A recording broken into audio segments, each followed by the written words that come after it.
নমস্কার বন্ধুরা। কেন্দ্র সরকারের লক্ষ লক্ষ পেনশনার এবং সেই সঙ্গে দেশের সমস্ত রাজ্যের লক্ষ লক্ষ পেনশনারদের জন্য একটি বড় সুখবর। এই কারণে বলছি, কমিউটেড পেনশন নিয়ে একটি কোর্টের রায় পেনশনদের পক্ষে গেছে এবং তার ফলে উপকৃত হবে দেশের এবং রাজ্যের লক্ষ লক্ষ পেনশনার, যদি সেটা ইমপ্লিমেন্ট করা হয়। তো আমরা দেখে নিই যে জয়টা কী কারণে বলা হচ্ছে এবং কী কারণে এত বড়ো জয়টা হলো, বা কোন যুক্তিতে এই এত বড়ো জয়টা পেলো পেনশনাররা। কমিউটেড পেনশন সম্বন্ধে মোটামুটি আপনারা সবাই যারা পেনশনার আছেন বা যারা চাকরি করছেন মোটামুটি কিছুটা হলেও আইডিয়া আছে। তো সেই কমিউটেড পেনশনের একটি 40 বছরের পুরনো নিয়ম ছিল। সেই 40 বছরের পুরনো নিয়মে দেখা যাচ্ছে পেনশনারদের লক্ষ লক্ষ টাকা লস হচ্ছে এবং তারা কিন্তু খুব ক্ষতিগ্রস্ত হচ্ছিল। তো এই রায়ের ফলে তাদের কিন্তু এখান থেকে একটা রিকভারি পাওয়া যাবে এবং সেখান থেকে তারা কিন্তু অতিরিক্ত পেনশনও পাবে এবং অতিরিক্ত টাকাও পাবে। তো বিষয়টা কি দেখে নিই। কারণ এটা এখন বর্তমান যে বিষয়টা নিয়ে আলোচনা করব, যে কোর্টের রায়টা, সেটা হচ্ছে ট্রাইব্যুনাল, সেন্ট্রাল অ্যাডমিনিস্ট্রেটিভ ট্রাইব্যুনালের রায়টা নিয়ে। তবে এর সঙ্গে সহমত হয়েছে হাইকোর্ট এবং সুপ্রিম কোর্ট।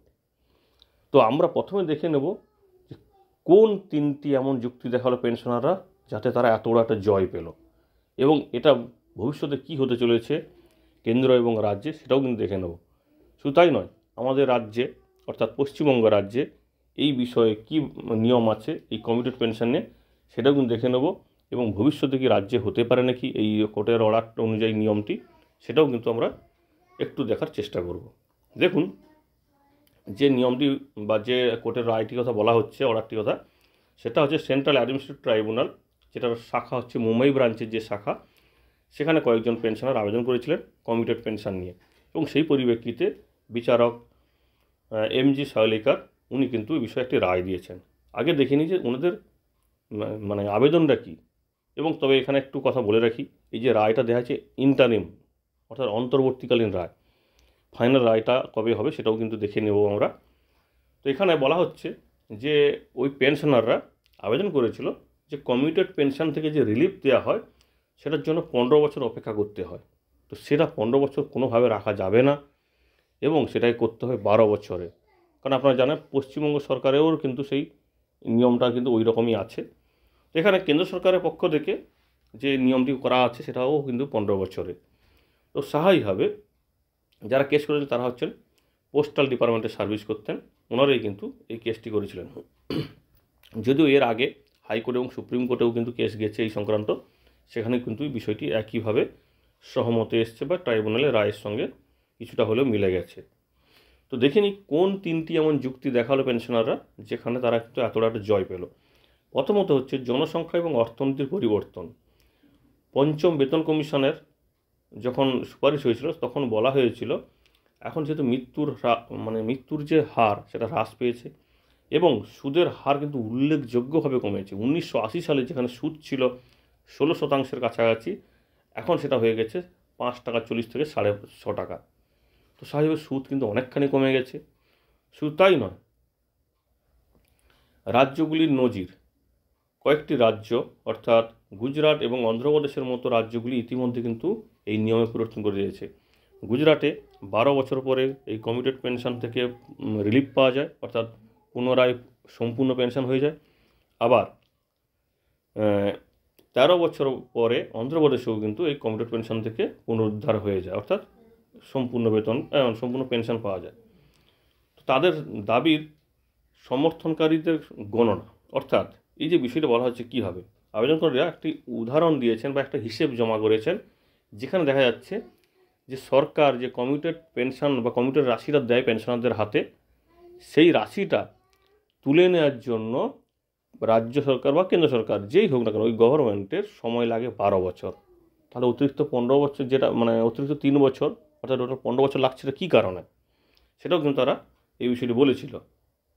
তো কীভাবে ওনারা বলছেন যে 12 বছরই হয়ে যায়, সেটাও কিন্তু হিসাব আপনাদের সামনে তুলে ধরবো। দেখুন, ওই কোর্টের অর্ডারেই কিন্তু এই বিষয়টা ইনক্লুড ছিল। দেখুন, এখানটায় একটা উদাহরণ দিয়ে বলা হয়েছে, কোনো একজন কর্মচারী ডেট অফ রিটায়ারমেন্ট 2017 সালের 31শে জানুয়ারি। তো ওনার ওই সময় বেসিক পেনশন ছিল 40,000। সুতরাং ওনার 40%, বেসিক পেনশনের 40%, 16,000 টাকা ওনার কমিউটেড হবে এবং ওনাকে কমিউটেড যে ভ্যালুটা বা কমিউটেড রাশিটা দেওয়া হয়েছে কত, 15,73,248 টাকা। স্ক্রিনে আপনারা দেখতে পাচ্ছেন। তো দেখা যাচ্ছে এই 15 বছর পরে যখন ওনার পেনশনটা মানে রিলিভ হবে, বা উনি যে কমপ্লিট পেনশন পাওয়ার জন্য যে 40% কম পেনশন পাচ্ছেন, সেই 15 বছরে সরকারের রিকভার করছে ওইখান থেকে 28,80,000 টাকা, অর্থাৎ 13 লক্ষ টাকার বেশি কিন্তু রিকভার হয়ে যাচ্ছে। তো স্বাভাবিকভাবে পেনশনারদের যুক্তি যে এটা অন্যায্য এবং পেনশনারদের কিন্তু কিছুটা হলেও বঞ্চনার শিকার হতে হচ্ছে। তো এটা কিন্তু একটা বড় পয়েন্ট। তার পরিপ্রেক্ষিতে ট্রাইব্যুনালের অন্তর্বর্তী রায় দিয়েছে। দেখুন, উভয় পক্ষের যুক্তি বিবেচনা করার পরে ট্রাইব্যুনাল 7 জন আবেদনকারীর অন্তর্বর্তীকালীন কিন্তু এই কমিউটেড পেনশন নিয়ে তাদের পক্ষে রায় দিয়েছে, এবং পুনরায় চূড়ান্ত রায় না হওয়া পর্যন্ত তাদের থেকে কমিউটেড পেনশন পুনরুদ্ধার বন্ধ করতে হবে, অর্থাৎ 40% করে কেটে রাখা হচ্ছে ওটা বন্ধ করতে হবে। এবং মূল পর্যবেক্ষণের মধ্যে আরও কয়েকটি বিষয় আছে। বলা হয়েছে সম্পূর্ণ কমিউটেড পেনশন পরিমাণ 12 বছরের মধ্যে যেহেতু পুনরুদ্ধার হয়ে যায়, তাহলে 15 বছরটা রাখাটা খুবই যুক্তিযুক্ত হচ্ছে না, এবং এটা দুর্বল হয়ে যাচ্ছে কোর্ট কেসটাকে।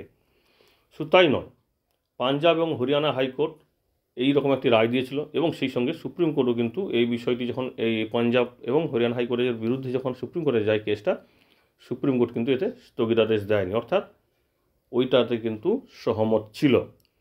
এবং সেই সঙ্গে আরও একটি বিষয়, ট্রাইব্যুনাল প্রশ্ন করেছে কেন অন্যান্য রাজ্যগুলি যেখানটায় চালু করে দিয়েছে 12 বছর বা 13 বছর, সেখানে কেন্দ্র সরকার কেন চালু করছে না বিষয়টি।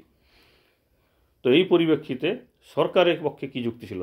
সরকার বলছে যে 1981 সালে যেহেতু আইনটি হয়েছে 4 দশকের বেশি পুরনো, তাই এখন এই বিষয়ে আবেদন করাটা ঠিক নয়, কারণ এটা অনেক দিনের পুরনো আইন, সবাই জেনে গেছে, এবং সেই অনুযায়ী কিন্তু সবাই যুক্তিযুক্তভাবে বা সবাই জেনে শুনে কিন্তু এই অপশানটা নিয়েছে।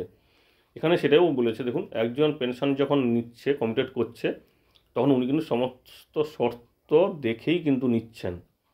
শুধু তাই নয়, যতক্ষণ পর্যন্ত 10A কার্যকর আছে, সুতরাং এই আইনটি বাধ্যতামূলক, এবং সেই সঙ্গে ট্রাইব্যুনালেও কিন্তু এই বিষয়ে কোনো রিলিফ দিতে পারে না।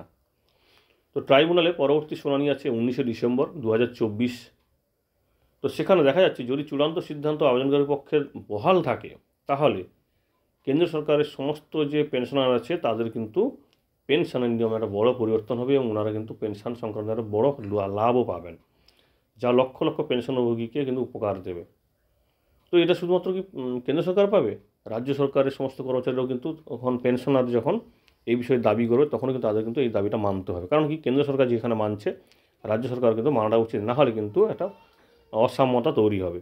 তো এইখানে দেখে নিই যে কেন্দ্র সরকারের যে অবসরপ্রাপ্ত যে একটা যে কর্মী আছে, তাদের ক্ষেত্রে এটা একটা গেম চেঞ্জার হয়ে দাঁড়াবে, কারণ তাদের ক্ষেত্রে 15 বছর আর অপেক্ষা করতে হবে না, 12 বছর পরে তাদের পেনশনের কমিটেড পেনশনের যে টাকা কাটা হচ্ছিল, আর টাকা কাটাটা হবে না।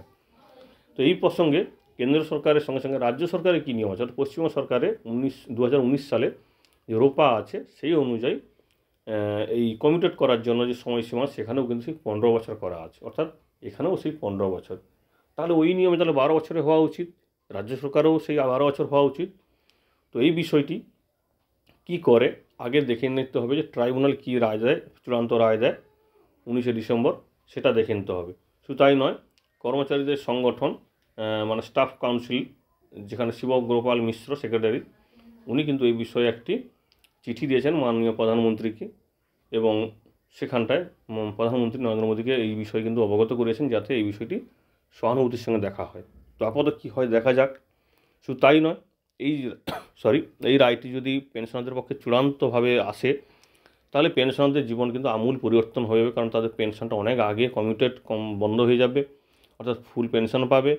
এবং সেই সঙ্গে তারা কিন্তু এখানে যে আরেকটা দাবি করা হয়েছে, এই যে বেশি টাকা যাদের কাটা হয়ে গেছে, তাদেরকে 6% হিসাবে যেন টাকাটা রিটার্ন দেওয়া হয়। তো এটাও কিন্তু একটি বড় ফায়দা হতে চলেছে। তো এই রায়টি নিয়ে আপনাদের কি মতামত, সেটাও কিন্তু জানাবেন, কারণ আপনারাও জানেন যে অনেক কিছু কোর্টের রায় থাকে, অনেক সরকার কিন্তু মানতে চায় না। তো দেখা যাক ভবিষ্যতে কী হয়, কিন্তু আপাতত যতটুকু রিপোর্ট এসছে ততখানি কিন্তু অবশ্যই পেনশনদের জন্য সুখবর বলা যায়। ধন্যবাদ। সবাই সুস্থ থাকবেন, খুশি থাকবেন, সজাগ থাকবেন।